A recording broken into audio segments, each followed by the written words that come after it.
दोस्तों स्वागत है आप सभी का आपके अपने यूट्यूब चैनल बीए सेंटर में। ज्योग्राफी का एक बहुत ही इंपॉर्टेंट क्वेश्चन कि संभववाद की संकल्पना का मूल्यांकन कीजिए। संभववाद की संकल्पना का मूल्यांकन कीजिए, बहुत ज़्यादा इंपॉर्टेंट क्वेश्चन है। तो बिना देर किए चले समझते हैं इस क्वेश्चन के आंसर को, बिल्कुल डिटेल में समझेंगे, कहीं भी आपको कोई डाउट नहीं होगा। ये जो संभववाद है, इस संभववाद एक ऐसा विचारधारा है जिसका विकास पर्यावरणीय निश्चयवाद के विरोध में हुआ है। अब आप पूछेंगे कि पर्यावरणीय निश्चयवाद क्या है, क्योंकि यहाँ पर तो हम लोग संभववाद को पढ़ने के लिए आए। तो संभववाद को हम तब समझेंगे जब हम लोग पहले निश्चयवाद को समझ सके। तो पहले हम लोग निश्चयवाद को देख लेते हैं, उसके बाद आगे हम लोग संभववाद को समझेंगे। तो दोस्तों चाहे संभववाद हो या फिर निश्चयवाद, दोनों एक क्या है, विचारधाराएं हैं। ठीक है, विचारधारा है और दोनों ही एक दूसरे के विपरीत काम करता है। जैसे ये जो निश्चयवाद है, निश्चयवाद कहता है कि मनुष्य का जो जीवन है और उसके सभी जो कार्य हैं वो प्रकृति द्वारा निर्धारित होते हैं। मतलब मनुष्य कहाँ रहेगा, कैसे रहेगा, ये सब कुछ कौन निर्धारित करता है? प्रकृति निर्धारित करता है। एक उदाहरण आपको देते हैं, जैसे कोई बालू वाला क्षेत्र, कोई रेगिस्तान वाला क्षेत्र, तो वहाँ पर पानी का कमी है तो लोग उस हिसाब से वहाँ पर ढल जाएंगे। एक और उदाहरण आपको देते हैं, जैसे साइबेरिया वाला क्षेत्र है, साइबेरिया जो आपका रसिया में है, तो वहाँ पर बहुत ज़्यादा ठंडा पाया जाता है, ठंडा इलाका है। तो लोग क्या करते हैं, बर्फ़ के घरों में रहते हैं, वहाँ पर शिकार करते हैं और जिस प्रकार से वहाँ पर रहने के लिए प्रकृति कहता है उस प्रकार से वो लोग वहाँ पर ढल जाते हैं, उसी हिसाब से वो लोग ढल जाते हैं। तो ये जो तरीका है, ये जो विचारधारा, इसको निश्चयवाद कहा जाता है। मतलब प्रकृति के हिसाब से वहाँ पर लोगों का ढल जाना, उसी को निश्चयवाद कहा जाता है। और इस कारण इसको, ये जो निश्चयवाद है, इसको प्रकृति का दास भी कहा जाता है। जो मनुष्य है उसको इस विचारधारा के अनुसार प्रकृति का दास भी कहा जाता है, क्योंकि जैसा चाह रहा है प्रकृति उसी तरह से लोग वहाँ पर ढल जा रहे हैं। लेकिन इसी विचारधारा के विपरीत एक और विचारधारा जिसको हम लोग संभववाद कहते हैं। तो संभववाद जो है वो ये कहता है कि जो प्रकृति है, मनुष्य प्रकृति का गुलाम नहीं है। मनुष्य जो है वो प्रकृति का गुलाम नहीं है। आज आप देखते हैं कि साइबेरिया वाला फिर से हम उदाहरण दें तो साइबेरिया में आज लोग ऐसे नहीं रहते कि बर्फ का घर में ही रहते हैं। आज लोगों ने वहाँ पर क्या है, घर बना लिया है, हीटर लगवा लिया है। ठीक है, तो लोग अब आराम से वहाँ पर रह पाते हैं। आज आप रेगिस्तान वाला क्षेत्र जो देखते हैं, जैसे कि सऊदी अरब वाला क्षेत्र आप देख लीजिए, दुबई वाला क्षेत्र आप देख लें, तो दुबई में क्या है, सिर्फ बालू ही बालू है। वहाँ पर पानी का बहुत ही किल्लत है। मतलब पीने योग्य जो मीठा पानी होता है वो भी वहाँ पर नहीं मिलता है। तो जो खारा पानी समुद्र का, उसको क्या करते हैं, डिसलेटेशन करके वो लोग पीते हैं। मतलब मीठा जल बना करके उसको पीते हैं, उसको यूज करते हैं। आज दुनिया का सबसे ऊंचा जो बिल्डिंग, वो भी आपको दुबई में बुर्ज खलीफा देखने को मिल जाएगा। तो ये जो काम होता है, जब प्रकृति में क्या करती है, सिर्फ जगह देती है। प्रकृति में क्या करती है, चीज़ों को ला करके देती है।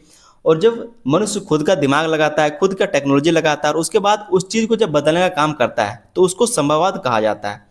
निश्चयवाद मतलब जो चीज़ निश्चित है, प्रकृति जो चीज़ कह रहा है उसी हिसाब से मनुष्य ढलेगा, उसको बोलते हैं निश्चयवाद। जबकि जो प्रकृति कह रहा है उसके विपरीत जाकर के अपने टेक्नोलॉजी का यूज करके, अपना बुद्धि का यूज करके अगर मनुष्य कोई अच्छा काम करता है तो उसको बोलते हैं संभववाद। ठीक है, उम्मीद करते हैं आपको समझ में आया होगा। अब इसको और हम लोग डिटेल में समझते हैं। ये जो दोस्तों आप संभववाद को देख पा रहे हैं, संभववाद का जो विचारधारा है, इसको किसके द्वारा प्रतिपादित किया गया है, किसके द्वारा, इसके जो प्रवर्तक है वो कौन है, वो है विडाल डी लाब्लास। ठीक है, विडाल डी लाब्लास। यहाँ पर आप नाम देख सकते हैं, आगे जब हम आपको बताएंगे तो ये नाम आपको यहाँ पर देखने को मिलेगा। ये जो विडाल डी लाब्लास है, ये कहते हैं कि प्रकृति मनुष्य का शासक नहीं है बल्कि उसकी सलाहकार है। ये जो विडाल डी लाब्लास है, ये कहते हैं कि जो प्रकृति है वो मनुष्य का शासक नहीं है। मतलब ऐसा नहीं कि जो प्रकृति वो मनुष्य के ऊपर शासक करता है, बल्कि वो कौन है, उसका सलाहकार है। वो हमें बताता है कि हमें किस तरह से प्रकृति के साथ रहना है। जैसे कि मान लीजिए आज हम लोग घर बनाते हैं, तो घर बनाने के लिए हमें ईंटा का जरूरत पड़ता है। ठीक है, स्टील का जरूरत पड़ता है, मतलब छड़ का जरूरत पड़ता है, पानी का जरूरत पड़ता है, मिट्टी का जरूरत पड़ता है।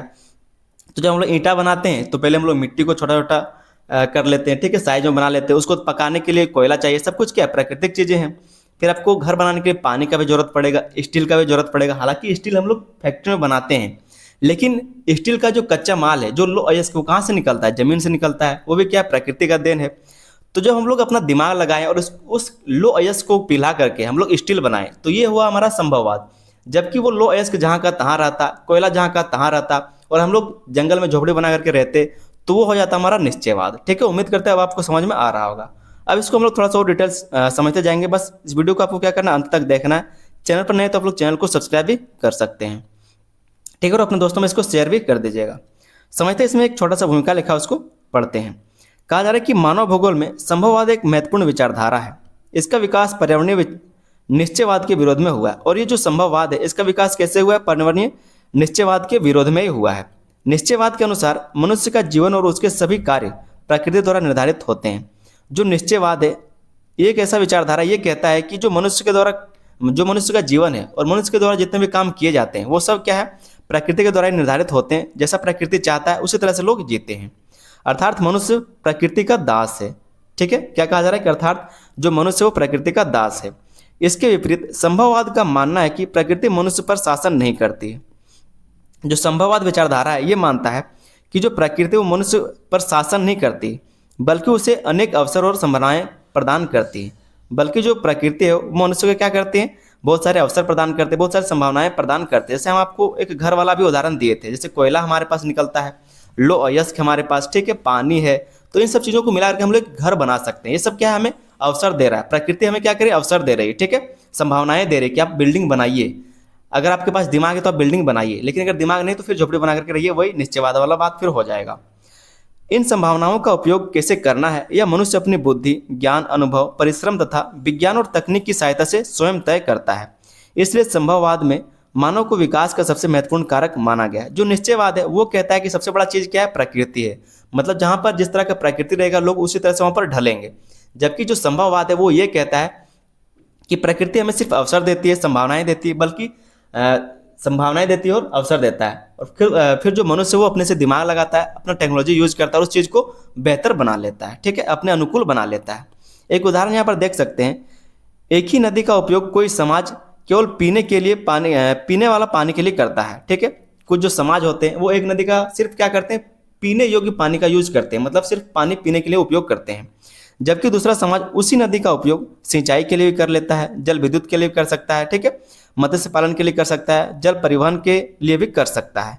इससे स्पष्ट होता है कि प्रकृति समान अवसर देती है, लेकिन विकास का स्तर मनुष्य की क्षमता पर निर्भर करता है। एक उदाहरण यहाँ पर लिखा है एक नदी का। जैसे कुछ लोग, कुछ समाज ऐसे होते हैं जो किसी जगह पर रहते हैं, मान लीजिए कोई भी नदी है, तो उस नदी का जो जल है उसको सिर्फ पीने के लिए लोग यूज कर रहे हैं। जबकि कुछ ऐसा भी समाज है जो वहाँ से जल विद्युत उत्पादन कर ले रहा है, ठीक है, परिवहन के लिए उसको यूज कर ले रहा है, सिंचाई के लिए उसको यूज कर ले रहा है। तो मनुष्य का जिस तरह से क्षमता है उस तरह से उस चीज़ को यूज कर पाता है, ठीक है। इस विचारधारा के प्रमुख प्रवर्तक विडाल डी ला ब्लास थे। उन्होंने कहा था कि प्रकृति मनुष्य की शासक नहीं बल्कि उसकी सलाहकार है।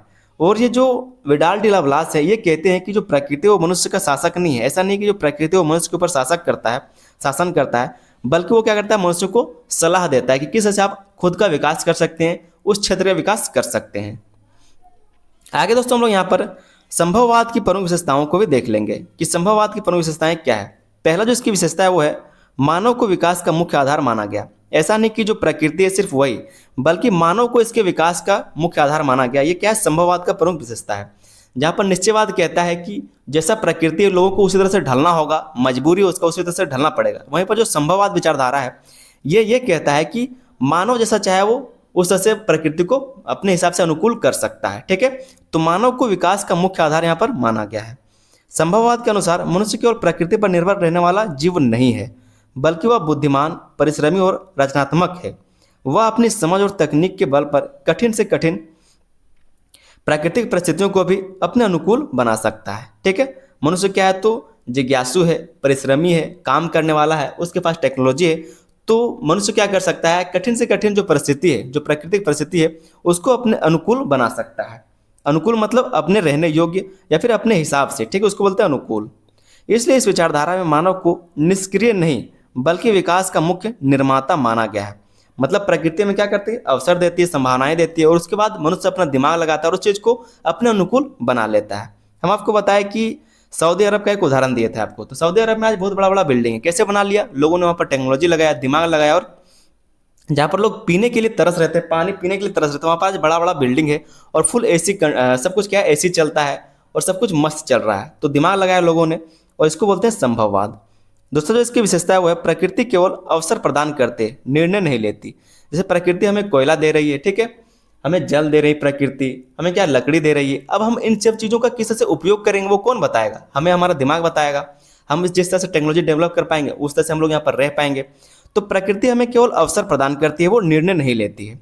संभववाद का मानना है कि प्रकृति मनुष्य को विभिन्न प्रकार के संसाधन और अवसर उपलब्ध कराती है, लेकिन यह तय नहीं करती कि उनका उपयोग कैसे होगा। यह निर्णय मनुष्य स्वयं करता है। इसलिए समाज प्राकृतिक परिस्थितियों वाले क्षेत्रों का विकास भी अलग अलग हो सकता है। मतलब जिस तरह से लोग जिस तरह की क्षमताओं के होंगे उसी तरह से उन क्षेत्रों का विकास होगा। कई बार कई क्षेत्रों में कोयला पाया जाता है लेकिन वो लोग वहाँ पर डेवलप नहीं हो पाते, और कई लोग कोयला खरीद के ले जा रहे हैं और वो वाला क्षेत्र बहुत ज़्यादा डेवलप हो जाता है। तो जहाँ पर लोग जिस तरह से दिमाग लगा पा रहे हैं, जिस तरह से टेक्नोलॉजी को डेवलप कर पा रहे हैं, उसी तरह से क्या होता है, वो क्षेत्र उसके अनुकूल बनता है। तो प्रकृति केवल अवसर प्रदान करता है, वो निर्णय नहीं लेती। ठीक है, उदाहरण यहाँ पर देख सकते हैं। कहा जा रहा है कि उदाहरण के लिए दो देशों में समान उपजाऊ भूमि हो सकती है। दो देशों में क्या तो बराबर उपजाऊ भूमि हो सकता है, लेकिन जहाँ आधुनिक कृषि तकनीक होगी वहाँ अधिक उत्पादन होगा, जबकि दूसरे देश में कम उत्पादन हो सकता है। दो देश हैं और समान उपजाऊ भूमि है, दोनों में क्या है तो मान लीजिए अगर 10 किलो आप गेहूँ लगाते हैं तो वो उपजने के बाद, फसल देने के बाद वो 100 किलो हो जाएगा। दोनों देशों में हो सकता है, लेकिन जहाँ पर टेक्नोलॉजी है वहाँ पर 100 किलो हो जा रहा है, जहाँ पर टेक्नोलॉजी नहीं है वहाँ पर सिर्फ 20 किलो ही रह जा रहा है। तो ये कहा जा रहा है कि जो प्रकृति वो हमें क्या कर सकती है, अवसर दे सकती है। ठीक है, हमें क्या करती है, राह दिखा सकती है। बाकी काम करने का जो है वो मनुष्य खुद करना पड़ेगा, मनुष्य को खुद करना पड़ता है। अगला जो इसका विशेषता वो है विज्ञान और तकनीक विकास का प्रमुख साधन। विज्ञान और तकनीक विकास का प्रमुख साधन है। ठीक है, संभववाद विज्ञान और तकनीक को विशेष महत्व देता है। आधुनिक तकनीक के कारण आज मनुष्य रेगिस्तान में खेती कर रहा है, समुद्र से भूमि प्राप्त कर रहा है, ऊंचे पर्वतों में सड़कें बना रहा है तथा नदियों पर बांध बनाकर बिजली उत्पन्न कर रहा है। इससे स्पष्ट होता है कि विज्ञान और तकनीक प्राकृतिक कठिनाइयों को काफ़ी हद तक कम कर सकते हैं।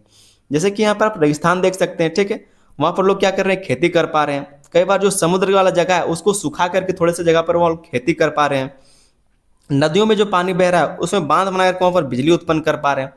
तो सब कुछ तो प्रकृति का ही देन है, लेकिन लोग क्या कर रहे हैं, अपना टेक्नोलॉजी लगा रहे हैं, दिमाग लगा रहे हैं, और ये सब क्या है, संभववाद का ही काम है। सब संभववाद का है, क्या विचारधारा का काम है।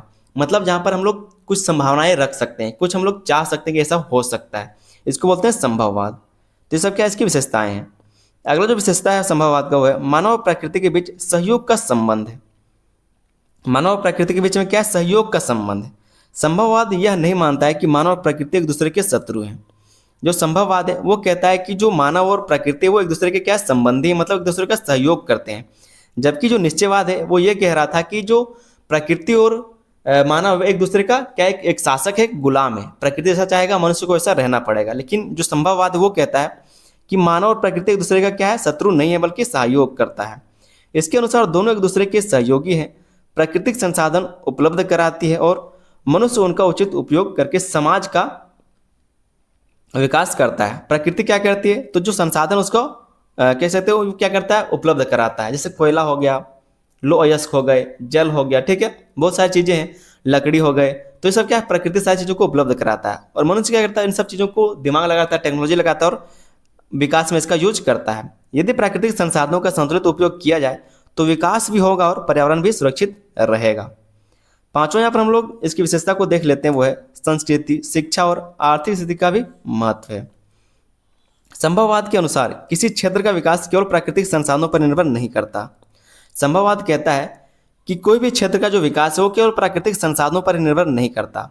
लोगों की शिक्षा, संस्कृति, वैज्ञानिक सोच, आर्थिक स्थिति और तकनीक ज्ञान भी विकास को प्रभावित करते हैं। यही कारण है कि समान प्राकृतिक परिस्थितियों वाले दो देशों का विकास अलग अलग दिखाई देता है। कहा जा रहा है कि संस्कृति, शिक्षा और आर्थिक स्थिति का भी महत्व होता है। ऐसा नहीं कि सिर्फ प्राकृतिक जो चीज़ है वही क्या करता है, विकास को प्रभावित करता है। अगर मान लीजिए कहीं पर कोई भी जगह पर नदी है लेकिन कुछ जगह पर क्या तो टेक्नोलॉजी का यूज किया जा रहा है, जहाँ से बिजली उत्पन्न किया जा रहा है, मत्स्य पालन किया जा रहा है, ठीक है, बांध बनाए जा रहे हैं जिसके कारण नदियों का जो जल है वो सिंचाई के लिए उपयोग किया जा रहा है, अलग अलग क्षेत्रों में ले जाया जा रहा है। जबकि नदी दूसरे क्षेत्र पर भी है लेकिन वहाँ पर टेक्नोलॉजी नहीं है, जिसके कारण वहाँ पर सिर्फ क्या है तो जल को पीने के लिए यूज किया जाता है। तो सिर्फ प्राकृतिक चीज़ों का होना जरूरी नहीं, बल्कि वहाँ पर शिक्षा का, संस्कृति का, टेक्नोलॉजी का होना भी उतना ही महत्वपूर्ण है। छठा पॉइंट यहाँ पर लोग देखते हैं जो इसका विशेषता वो है विकास के अनेक मार्ग हो सकते हैं। संभववाद का मानना है कि किसी भी क्षेत्र का विकास केवल एक ही तरीके से नहीं हो सकता। प्रत्येक समाज अपनी आवश्यकताओं, संसाधनों और तकनीकी क्षमता के अनुसार अलग अलग विकास का मार्ग अपनाता है। इसलिए विकास की प्रक्रिया सभी क्षेत्रों में समान नहीं होती। मतलब अलग अलग क्षेत्रों में क्या है तो अलग अलग तरीके लोग अपनाए जाते हैं, अलग अलग तरीकों को अपनाते हैं। इसलिए कहा जा रहा है कि विकास की जो प्रक्रिया वहाँ पर सभी क्षेत्रों में समान रूप से नहीं देखने को मिलता है। अब दोस्तों यहाँ पर हम लोग कुछ संभववाद के उदाहरण को भी देख लेते हैं कि संभववाद के कुछ उदाहरण क्या क्या हो सकते हैं। पहला तो हमारा राजस्थान में जो इंदिरा गांधी नहर है वो एक उदाहरण है संभववाद का। राजस्थान का अधिकांश भाग रेगिस्तान है। जो राजस्थान का अधिकांश भाग वो क्या है, बालू वाला है। जहाँ पहले पानी की कमी के कारण खेती करना कठिन था, लेकिन इंदिरा गांधी नहर बनने के बाद वहाँ सिंचाई की सुविधा उपलब्ध हुई और आज उस क्षेत्र में कृषि, पशुपालन तथा नई वस्तुओं का विकास हुआ है। यह संभववाद का सबसे अच्छा उदाहरण है। यही आपका संभववाद है, ठीक है। जहाँ पर लोग पीने के लिए तरस रहे थे, पानी पीने के लिए तरस रहे थे, वहाँ पर आज पशुपालन हो रहा है, सिंचाई किया जा रहा है, ठीक है। पानी पीने के लिए हो जा रहा है, विद्युत उत्पादन किया जा सकता है, बहुत सारे काम हो जा रहे हैं। तो ये हमारा क्या संभववाद का उदाहरण है, जहाँ पर हमें प्रकृति ने जल दिया और हमने दिमाग लगाया और वहाँ से नहर बना लिया, ठीक है। और यहाँ पर आज हम लोग यूज कर रहे हैं। दूसरा है हमारा नीदरलैंड। नीदरलैंड को आप समझिए कि नीदरलैंड में क्या काम किया गया। नीदरलैंड ने आधुनिक तकनीक की सहायता से समुद्र से भूमि प्राप्त की और उस भूमि पर खेती, उद्योग तथा शहरों का विकास किया। नीदरलैंड में क्या किया गया है, जो समुद्र है उसका पानी थोड़े से क्षेत्रों में सुखा करके वहां पर भूमि पाया गया, मतलब भूमि को उजागर किया गया, मतलब भूमि को क्या है तो प्राप्त किया गया। और वहां पर अब लोग क्या करते हैं, खेती करते हैं, उद्योग कर रहे हैं, वहां पर शहर का विकास किया जा रहा है। पहले मान लीजिए यहाँ पर समुद्र है, तो ये वाला जो क्षेत्र है इसको यहाँ पर इस वाले क्षेत्र में सुखा दिया पानी, और इस क्षेत्र पर क्या है तो खेती किया जा रहा है, शहर बसाए जा रहे हैं, ठीक है, उद्योगों को लगाया जा रहा है। तो इस तरह से जहाँ पर संभव किया गया है, प्रकृति ने क्या किया, यहाँ पर पानी था, प्रकृति के द्वारा क्या है तो यहाँ पर पानी रख दिया गया था, पानी था, लेकिन मनुष्य ने क्या किया, दिमाग लगाया और यहाँ पर भूमि का निर्माण कर लिया। तो इसको बोलते हैं संभववाद। यह दर्शाता है कि मनुष्य अपनी बुद्धि और विज्ञान के बल पर प्राकृतिक कठिनाइयों को कम कर सकता है। तीसरा उदाहरण देख लीजिए। तीसरा उदाहरण है इजराइल का। इजराइल में जल की कमी है, फिर भी वहाँ आधुनिक सिंचाई तकनीक के कारण कृषि का अत्यधिक विकास हुआ है। इससे स्पष्ट होता है कि केवल प्राकृतिक संसाधन विकास का आधार नहीं है, बल्कि तकनीक भी उतनी ही महत्वपूर्ण है। जहाँ पर तकनीक है वहाँ पर क्या कर रहे हैं लोग, बालू में बड़ा बड़ा बिल्डिंग बना दे रहे हैं, समुद्र को सुधार के वहाँ पर कृषि किया जा रहा है। जहाँ पर सिर्फ खारा पानी, वहाँ पर सिंचाई का व्यवस्था कर लिया जा रहा है। तो सिर्फ प्रकृति का होना जरूरी नहीं, बल्कि वहाँ पर टेक्नोलॉजी का भी होना जरूरी। यही होता है आपका संभववाद।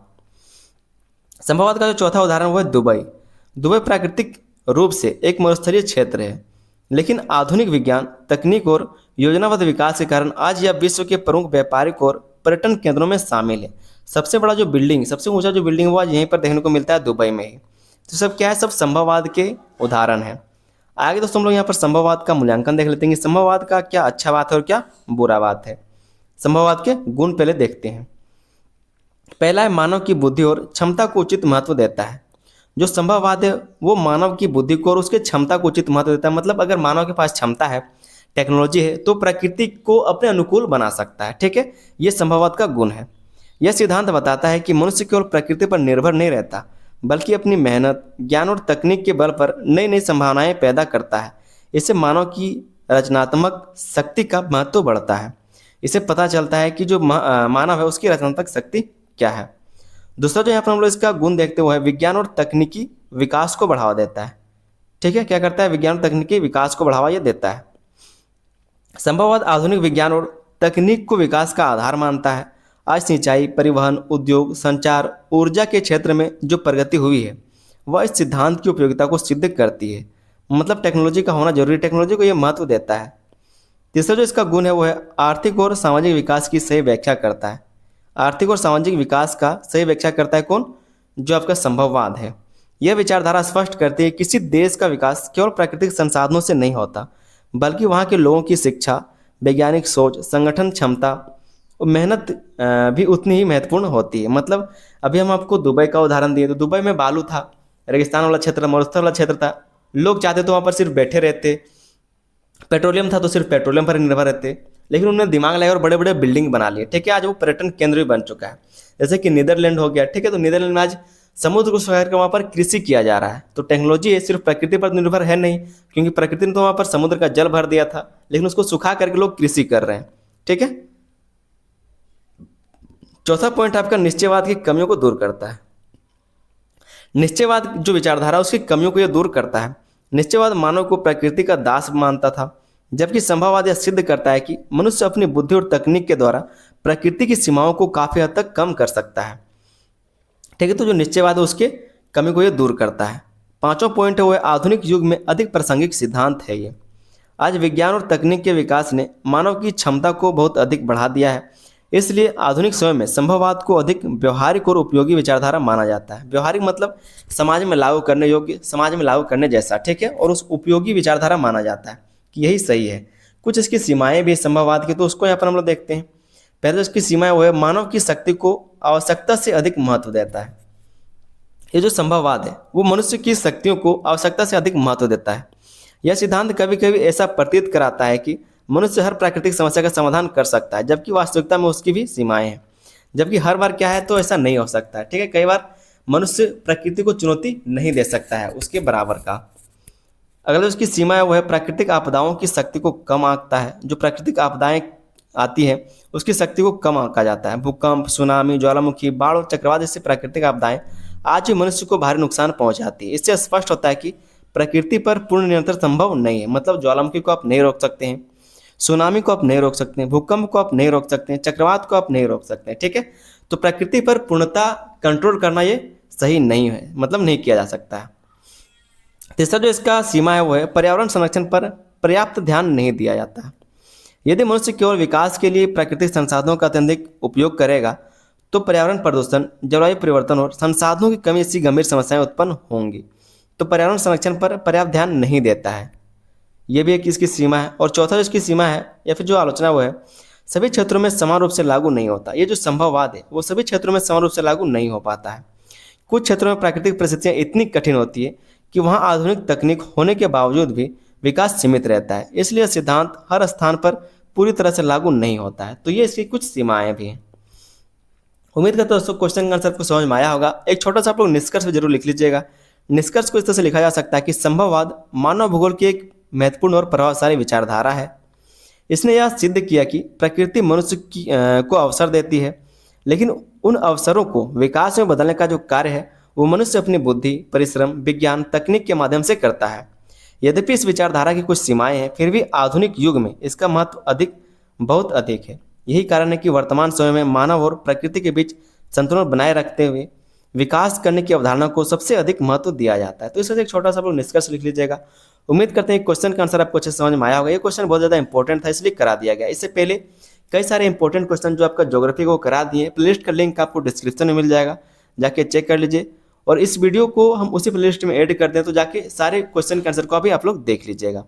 चैनल पर नए तो आप लोग चैनल को भी सब्सक्राइब कर लीजिए। साथ में अपने दोस्तों में इस वीडियो को शेयर कर दीजिए ताकि वे लोग भी अच्छे से तैयार करके जा सके और अपने सेमेस्टर एग्जाम में अच्छे मार्क्स ला सके। मिलते हैं हम लोग किसी अगले वीडियो में, तब तक के लिए धन्यवाद। जय हिंद।